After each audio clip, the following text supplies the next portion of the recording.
satu hal yang paling penting ya ketika kita mengalami mental illness ya seperti itu, nggak ada cara yang lain. Kita harus, nggak ada tempat untuk menyembuhkan kelelahan dari fisik dan jiwa kita selain kita ada di dalam hadirat Tuhan. Tapi Tuhan memulihkan keadaan kita dari dalam, sehingga kita punya kekuatan untuk bisa memandang persoalan kita dengan apa sih perbedaan antara kelelahan biasa di mana kita bisa menaruh sebuah garis antara kelelahan biasa dan mental illness tadi? Ya, kalau kelelahan biasa itu menurut saya lebih kepada fisik ya. Orang capek fisik, tapi kalau hatinya, pikirannya itu happy, is okay gitu kan. Tapi kalau yang disebut mental illness ya, dia mengalami kelelahan secara totally gitu loh. Iya, iya. Ya kan, secara pikiran, secara emosi, secara fisik juga gitu. Itu yang terjadi. Mental illness, mental health itu sebenarnya menurut Pastor Joshua Alkitabiah nggak sih? Atau ada nggak tokoh dalam Alkitab yang pernah mengalami mental health?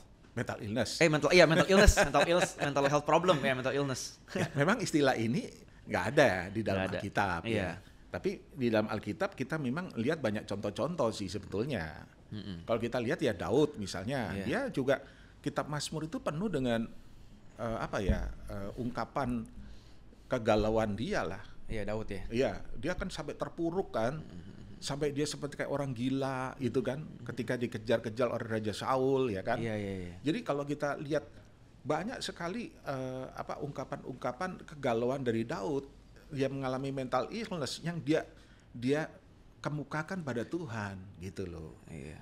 Nah, kita lihat contoh misalnya yang lain, Elia misalnya. Oh iya, Elia sering dipakai tuh. Elia ya kan, ketika dia selesai berperang melawan Nabi Baal ya, 450 Nabi Baal, akhirnya dia mengalami kelelahan secara emosi, secara pikiran, dia merasa sendirian, loneliness gitu itu kan. mental health problem tuh. Nah, ya, itu kan. illness. Sehingga akhirnya itu dia mengalami beban yang sangat berat gitu. Nah, di sini saya mau katakan bahwa memang Alkitab penuh dengan tokoh-tokoh yang mengalami masalah itu. Nah, cuma yang paling penting kan sekarang bagaimana kita mengatasinya. Iya, gimana tuh, Pastor, mengatasinya, meresponi isu mental illness atau problem yang Alkitabiah? Ya, kalau menurut saya satu hal yang paling penting ya, ketika kita mengalami mental illness ya, seperti itu, nggak ada cara yang lain. Kita harus mendekatkan diri pada Tuhan, pada Tuhan Yesus. Nggak kebalik, Pastornya? Banyak orang malah terbalik. Justru ketika banyak masalah dia menjauhkan diri dari Tuhan. Iya kan? Justru menurut saya itu hal yang nomor satu yang paling penting. Karena apa? Karena ya firman Allah mengatakan Mazmur 62, ya kan? Hanya dekat Allah saja aku tenang. Jadi menurut saya ya langkah pertama ya kita harus mencari Tuhan. Kita harus datang pada Tuhan, meskipun hal itu sulit. Saya tahu nggak gampang. Iya, betul. Nah, terus kita mulai mengucap syukur. Karena mengucap syukur itu membantu kita untuk mengarahkan pikiran kita kepada hal-hal yang positif. Kita membawa atmosfer positif di dalam hidup kita. Karena kalau orang yang mengalami mental illness, kecenderungan itu self pity, mengasihani diri sendiri. Iya, betul. Sering terjadi sih itu, benar. Iya kan, aku orang paling malang lah, gue begini. Di Instagram story biasanya, gila bos ini, saya kurang itulah, beginilah, aduh. Iya. Nah, kita lihat di dalam Alkitab, mereka mengalami mental illness, tapi mereka curhatnya kepada Tuhan. Iya dong. Daud mengemukakan curhatnya pada Tuhan, meskipun ayahku dan ibuku meninggalkan aku, dia kan pernah ngomong begitu. Iya, benar. Iya kan?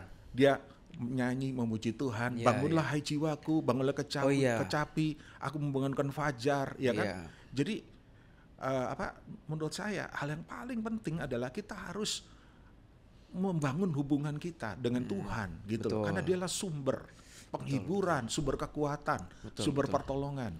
That's good. Ya, jadi kita harus menghampiri Tuhan di dalam doa kita, menyampaikan isi hati kita. Ya, kemudian kita mulai mengucapkan syukur. Ya, kita mengafirmasi diri kita juga bahwa Tuhan turut bekerja di dalam segala keadaan yang kita alami gitu kan. Nah kemudian juga kita menurut saya juga secara fisik perlu dipulihkan karena kalau orang mengalami itu udah nggak lihat makan juga kan. Nah kesehatan fisiknya terganggu itu juga mempengaruhi loh. Betul. Itu. Nah fisiknya dan juga komoditas. Penting kita kalau lagi mengalami seperti itu jangan mengurung diri di kamar. Karena ketika kita mengurung diri sendirian lebih banyak, apalagi kita nggak dekat sama Tuhan, yang teman itu setan. Langsung ada bisa mikir bunuh diri gitu-gitu ya, bener ya? Itu akhirnya pikirannya sih, dan setan itu seringkali bekerja di titik seperti ini. Iya. Gitu.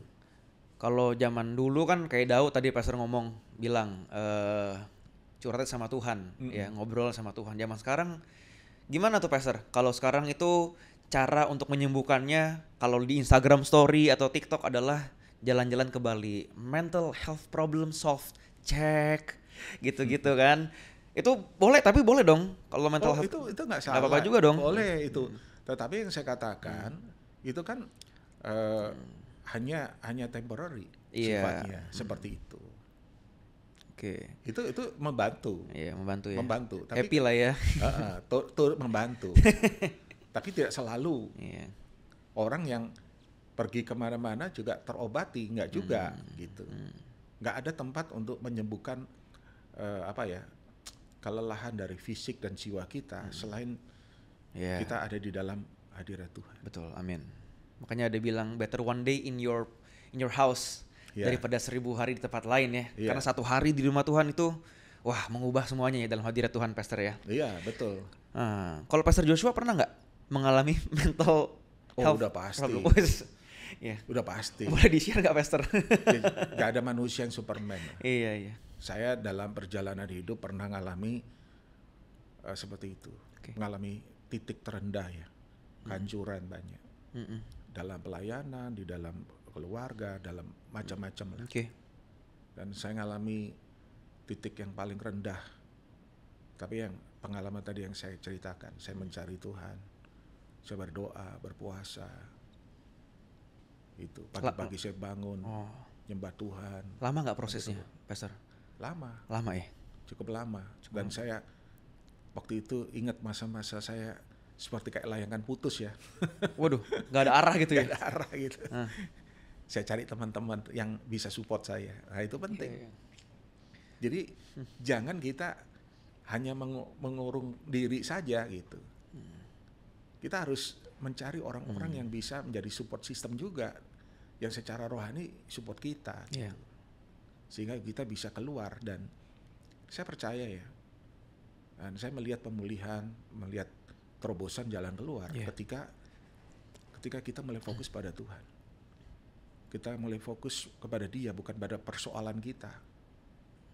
Nah, ketika kita hanya fokus pada masalah kita, sakit kita, luka kita, penderitaan kita tadi terjebak self-pity, kita merasa orang paling malang, nggak ada harapan lagi gitu. Tapi kita mulai fokus pada Tuhan, kita mulai mengizinkan ya Roh Tuhan menjamah kita mulai mengucap syukur, kita bisa melihat hal-hal yang baik di tengah situasi yang buruk, ya, sekalipun hal kecil aja gitu. Dan hidup ini kan harus terus berjalan kan, itu, itu akan memberikan semangat, kekuatan, dan saya percaya ya, kalau kita percayakan Tuhan dengan sungguh-sungguh, di balik layar Tuhan bekerja. Puji Tuhan. Dan saya ngalamin gitu, pemulihan dari Tuhan yang luar biasa dari step-step kehidupan saya gitu. That's good. Luar biasa. Jadi saudara, kalau teaching pastor di NDC aja pernah mengalami mental illness yang problem yang sangat sulit, dan beliau bisa come back, bisa dipulihkan, saudara juga pasti bisa ya? Iya, pasti. Semua pasti bisa ya? Pasti bisa. Walaupun prosesnya lama ya, pastor ya? Nggak gampang. Nggak gampang ya? Nggak gampang. Itu pasti nggak gampang. Gitu. Berapa lama dulu proses sampai akhirnya dari mental health-nya bisa pulih kembali gitu? Iya, beberapa tahun ya. Wow, tahun? Berapa tahun? Wow, lama ya? Iya, tapi saya tadi gini ya, kadang-kadang masalah itu belum tentu selesai. Ingat tuh. Bener juga sih, bener. Iya kan? Bener. Masalah itu kan nggak langsung bisa tiba-tiba selesai dalam waktu, enggak. Oh, iya. Kadang-kadang Tuhan itu memulihkan inner man kita, manusia, batin kita dulu. Baru terjadi pemulihan di dalam aspek yang lain. Oke. Wow. Bener juga sih. Iya. Problemnya mungkin akan terus ada kali ya. Yang Tetap problem berjalan, yang ada. bikin kita mental health problem, mental illness pasti masih ada mungkin. Masih ada, bisa gitu. Tapi Tuhan memulihkan keadaan kita dari dalam. Dari dalam dulu ya. Wow. Sehingga kita punya kekuatan untuk bisa memandang persoalan kita dengan apa ya? Dengan kekuatan dari Tuhan. Wow, that's really good. Sehingga masalah belum selesai. Yeah. Tapi kita tidak terpuruk oleh kondisi dan keadaan itu. Wah. Nah, baru proses selanjutnya kita bisa percaya, beriman, Tuhan pulihkan. Apapun masalah kita tentang keuangan misalnya, tentang keluarga lah, tentang ministry, tentang pelayanan. Wow. Nah, itu kan nggak seketika, itu betul. Proses kan. Iya. Tapi dirinya dari dalam dulu ya. Dari dalam dulu. Kita dibenerin dulu nih. Dibenerin dulu. Wah, that's really good sih, Pastor Josh. That's really good. Dan prosesnya mungkin nggak mungkin Pastor Joshua dulu kurang banyak jalan-jalan kali, jadi bertahun-tahun kurang ke Bali kali begitu. Dulu nggak ada duit. Nggak ada duit. Sekarang udah ke Eropa lah, gampang ya. Mental health cek gitu kan. Thank you nih Pastor Josh. Mungkin satu pesan terakhir kepada audiens yang sedang mengalami mental health issue, dan lalu kita akan wrap it up, kita akan close. Mungkin dua patah kata terakhir bisa disampaikan ke kamera ini dengan tegas. Ya, bagi orang-orang muda yang mengalami mental illness, jangan putus asa, jangan menyerah. Percaya pada kasih Tuhan, pada kuasa Tuhan. Inilah saatnya Tuhan mengizinkan segala hal itu terjadi. Tuhan mau Anda mendekat padanya. Oleh karena itu ambil komitmen untuk mencari Tuhan sungguh-sungguh dan memuji Tuhan, mengucap syukur. Tiap hari kita harus bangun kebiasaan mengucap syukur. Karena ketika kita mengucap syukur, kita sedang mengafirmasi diri kita gitu. Iya. Ya, mengucap syukur itu membawa atmosfer positif, kemenangan di dalam kehidupan kita. Haleluya. Dan percaya bahwa di balik layar Tuhan pasti bekerja mendatangkan kebaikan bagi setiap orang yang mengasihi Dia. Dan jangan lupa selalu untuk berdoa, mencari waktu untuk tinggal dalam hadirat Tuhan, menyembah Dia, dan juga merenungkan firman Tuhan. Karena firman Tuhan itulah sumber penghiburan. Jadi doa dan firman Tuhan itu nggak bisa terpisahkan. Itu dua bagian yang paling penting yang harus kita hidupi dalam perjalanan kita setiap hari. Wah, thank you so much Pastor Joshua atas ngobrol-ngobrol santainya. Saya percaya kita semua belajar banyak dari jawaban dan ngobrol santai kita, Pastor Joshua ya. Saya akan close dengan kata-kata mutiara nih dari tim nih, yang mengatakan menang bukan berarti nggak pernah kalah, tapi nggak pernah menyerah untuk menghidupi kehendak bebas, untuk hidup berkenan dan sehat secara mental. Jangan menyerah, karena Tuhan tidak pernah menyerah untukmu. Jangan lupa subscribe, like, dan komen. Tuhan Yesus memberkati saudara semua.